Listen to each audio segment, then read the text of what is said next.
What's going on, Jerome? So the Minnesota Vikings have released their first officially unofficial depth chart, and teams around the league are doing this. And do they mean anything at this stage of training camp? Not really, but sometimes it's just scattershot. It's just you just line up the veterans, rookies go on the bottom. But sometimes it is revealing, especially when it reflects on who's beginning reps with the ones, who's beginning reps with the twos, etc.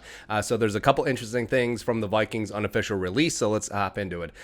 First off, quarterback, yes, Kirk, but Jake Browning, number 2, clearly. And since Kellen Mond's been out for 10 days with the Rona, the fact that Nate Stanley is still ahead of him on the depth chart, it's kind of revealing. Also, it does reflect that Stanley and Mond have been splitting third-team reps when both of them were actually up. But yeah, Browning is clearly the number 2. Maybe Danny Etling does hang on. Running back-wise, yeah, it's pretty straightforward. Dalvin's starter. Madison's your number 2. Amir, they still give the veteran nod over Kenan Wangu, and AJ Rose Jr. is the 5th string, the UDFA out of Memphis. And then you got CJ Ham, Jake Vargas, no big deal. Receivers, so you got the starters, Thielen and Jefferson, of course, and of course KJ Osborne. Said AJ Osborne. That's not right. KJ Osborne, Chad Beebe. So they're listed together as wide receiver 3, wide receiver 4. And usually when there's a depth chart, it's like who backs up where. It really doesn't matter if you go look at our lads or something like that. But D.D. Westbrook, even though he's been off to the side, he hasn't really participated in offensive team drills yet. But he's listed as number 5. ISM is in the mix as well. Then you got Blake Prohl ahead of Dan Chisena, which I don't read anything into it, but you know, and they got Watt Fillier, Myron Mitchell, who's been up on blocks, and then also the new guy, Warren Jackson. Tight end. So you got the starter, Irv Smith. Gronklin is basically a starter. And then they are giving the slight veteran edge to Brandon Dillon over draft pick Zach Davidson, as well as Shane. Starters, offensive line, nothing too earth-shattering. You got Rashad Hill starting left tackle, Brian O'Neill right tackle, and then left to right on the interior, you got Ezra Bradbury and Oli Udoh. I think that is going to be the starting offensive line week 1 in Cincinnati, unless Darrisaw really gets it together really fast. We'll see. It's interesting that Blake Brandel is listed as the backup right tackle.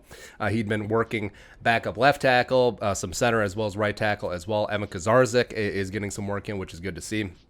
Then backups on the interior. So left to right, it's Samia, Cole, as well as Dakota Dozier, which is, it's unfortunate. I would have liked to see Wyatt Davis or Kyle Hinton break into that top 3 in terms of the second string backup interiors, but it is what it is at this stage. Defense.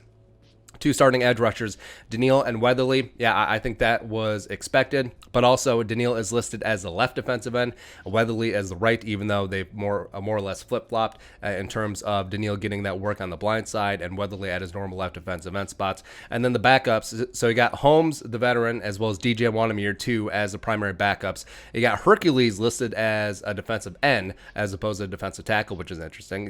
And then you got Kenny Willekes, Jordan Brailford, and then you got the 2 rookies on the back end. I don't think that's going to hold up. I think Jones and Janarius will get theirs. Defensive interior.